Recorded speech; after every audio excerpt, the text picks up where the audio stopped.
नमस्ते। मैं चंद्रशेखर महामुनि पूना से। शहर पूना में मैं 30 साल से इस संगीत के क्षेत्र में गायक के तौर से काम कर रहा हूँ। मेरे परम मित्र श्री विपिन जी पंडित, जो कि मुंबई में खुमार नाम का एक बेहतरीन शो प्रोड्यूस करते हैं, डायरेक्ट भी करते हैं और खुद वो एक अच्छे मिमिक्री आर्टिस्ट भी हैं।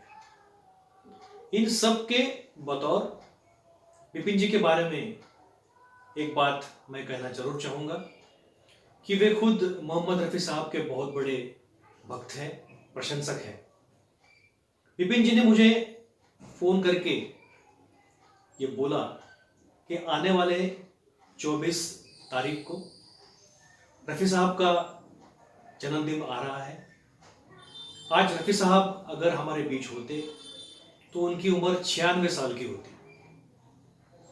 रफ़ी साहब आज हमारे बीच नहीं है, उसको 40 साल होने आए हैं और इन 40 सालों में एक ऐसा दिन नहीं, एक ऐसी रात नहीं जो हिंदी फिल्म संगीत के चाहने वालों के दिलों में रफ़ी साहब की आवाज़ गूंजी नहीं। एक रेडियो का शो ऐसा नहीं जिनमें रफ़ी साहब का गाना बजा नहीं।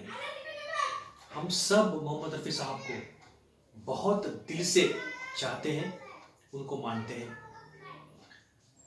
रफ़ी साहब सबसे बड़े प्लेबैक सिंगर थे और इस बारे में अब तक बहुत लोगों ने बहुत सी बातें की हैं और अलग अलग पॉइंट से रफ़ी साहब कितने बड़े प्लेबैक सिंगर थे, ये बात हमारे सामने आ चुकी है। एज अ सिंगर मैं जब उनके बारे में सोचता हूँ, उनके गाने के बारे में सोचता हूँ, उनकी गायकी के बारे में सोचता हूँ, तो एक बात मैंने ऑब्जर्व की है कि रफ़ी साहब अपने आप में एक बहुत बड़े एक्टर थे, अभिनेता थे। अब आप कहेंगे कि मैं ऐसा क्यों कह रहा हूँ?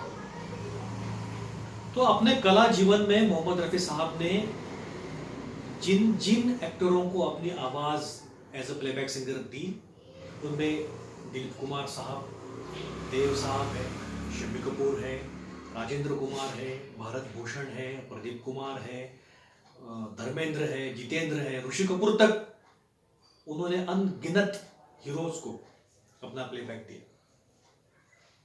और ये प्लेबैक देते वक्त, उनके लिए गाने गाते वक्त, उस गाने में जिन प्रकार के इमोशंस कंपोजर ने या लिरिसिस्ट ने अंतर्भूत किए हैं, उन सब इमोशंस को रफ़ी साहब ने इतनी बखूबी अपनी आवाज से पेश किया है कि उस गाने को सिल्वर स्क्रीन पे जो भी एक्टर निभाने जा रहा है, उसका 50% तक का काम रफ़ी साहब ने अपने आवाज से ही कर दिया। उन सब एक्टर को खाली अगर उन्होंने रफ़ी साहब के गाने के ऊपर एक अच्छी तरह से लिपसिंग भी कर दिया है तो वो काम चल जाता था और चल गया।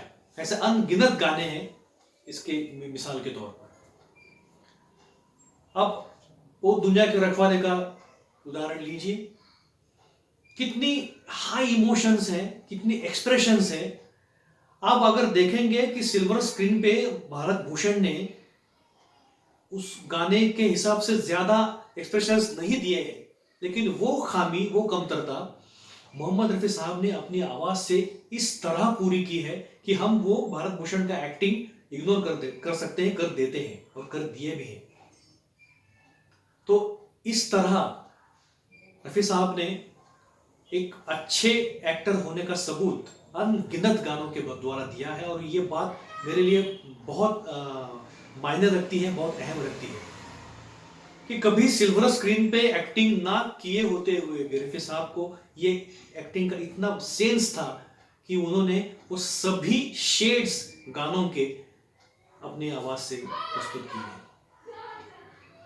रफ़ी साहब की इस कुशलता को आगे चलकर किशोर कुमार ने भी अपनाया।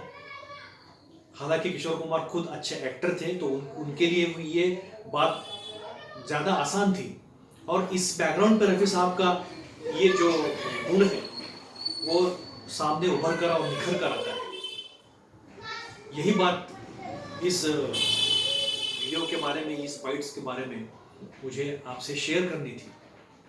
मैं बिपिन पंडित जी का बहुत ही आभारी हूँ यहाँ पे कि उन्होंने फ़ोन करके मुझे ये कहा कि आप रफ़ी साहब के बारे में एज अ सिंगर आप उनको किस तरह से देखते हैं, वो ज़रूर इस वीडियो में बताइए।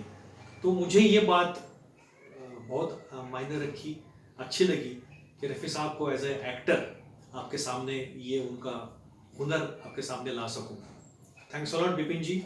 और आने वाले 24 तारीख को जो रफ़ी साहब का जन्मदिन आ रहा है, उस जन्मदिन के अवसर पर उनको बहुत विनम्रता से मैं यहाँ पे अभिवादन करता हूँ, नमन करता हूँ और आशा करता हूँ, प्रार्थना करता हूँ कि हम सब गायक जो रफ़ी साहब को अपना आदर्श मानकर अपना कला जीवन यहाँ पे व्यतीत कर रहे हैं, आगे बढ़ा रहे हैं, हम सब कलाकारों के ऊपर रफ़ी साहब के रहमत का साया हमेशा बना रहे। धन्यवाद।